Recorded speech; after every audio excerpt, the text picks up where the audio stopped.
New York times ने 24 घंटे पहले एक स्टोरी निकाली जिसमें न्यूयॉर्क टाइम्स ने बताया कि हिंदुस्तान और पाकिस्तान ने क्लेम तो बहुत किए हैं एक दूसरे को हर्ट करने के, हिट करने के, लेकिन जो सैटेलाइट इमेजेस हैं मैक्सर टेक्नोलॉजीज के और प्लैनेट लैब के, वो ये शो करते हैं कि कोई बहुत ज़्यादा नुकसान जो है वो नहीं हुआ।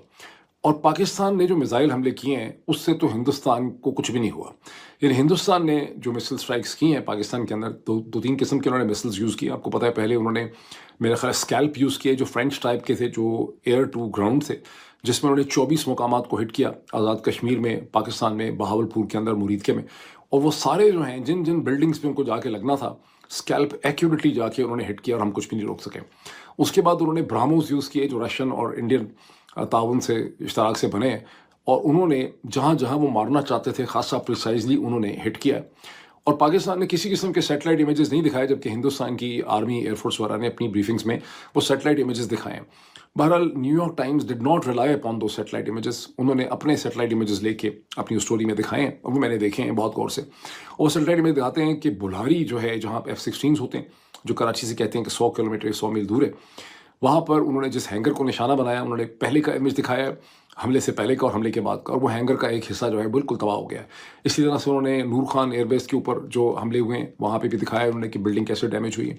फिर उन्होंने जो रहीम यार खान में हमला है वो भी दिखाया।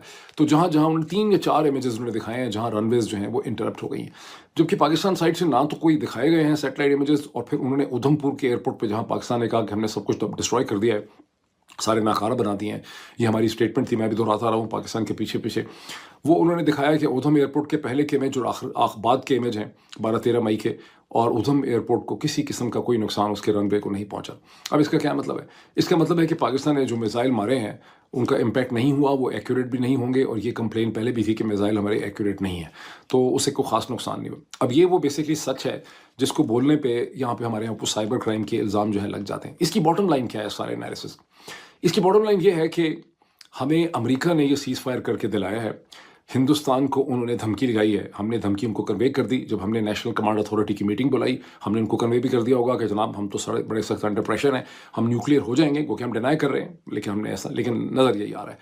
और दूसरा उनको ट्रेड की धमकी थी।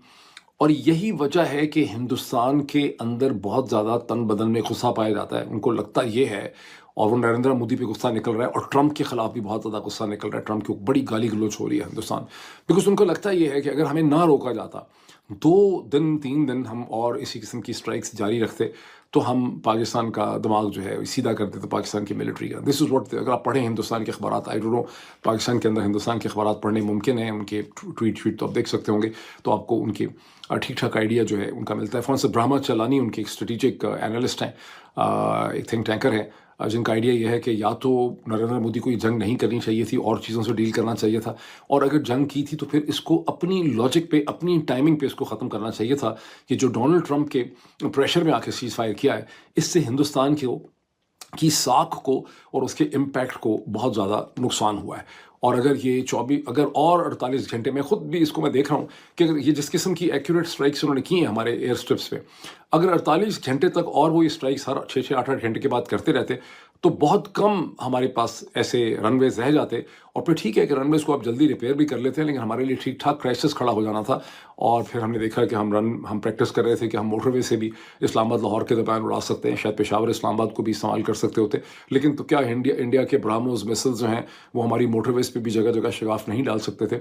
तो I think it was a huge crisis for Pakistan, जिसमें अमेरिका ने और डोनाल्ड ट्रंप ने पाकिस्तान को इसमें से बेल आउट किया है। और इसमें से ये गलत मतलब अब नहीं निकालना चाहिए, और मेरा ख्याल निकाल भी नहीं रहे होंगे। पब्लिक को बेवकूफ़ बनाने के लिए, फुद्दू बनाने के लिए और किस्म की कहानियाँ होती हैं, अंदर आपको हकीकत पता होती है कि आप बार बार अमेरिका को भी यूज़ नहीं कर सकेंगे, और ना ही आप बार बार न्यूक्लियर कार्ड जो है वो प्ले कर सकेंगे। इसका मतलब ये है, इसका मतलब है कि बहुत देर तक हिंदुस्तान के अंदर कोई हमारे रिलेटेड जो है गंद नहीं होगा, कोई बड़ी चीज़ नहीं होगी। हाँ, अब वो खुद पैदा कर लें, अगर वो खुद को ही कल कोई चीज़ पैदा कर लें हमें ठोकने के लिए, सजा सुनाने के लिए, वो एक अलग चीज़ है। लेकिन मुझे लग रहा है कि हमारी साइड को अच्छी तरह से समझ आ गई है, और कहानी और सुनाई जा रही है, असल हकीकत जो है वो और है। आई एम सॉरी टू से कि आपके जज्बात को बहुत ठेस पहुँच रही है, लेकिन हकीकत को समझना जो है ना, यही साइबर क्राइम है। और हकीकत को समझना जो है वो बहुत ज़रूरी, हकीकतों को समझ के ज़िंदा रहें, इसी में आप सबका फ़ायदा है। अच्छा जी, आगे चलते हैं। ये भी माइंड में रख लें कि 1971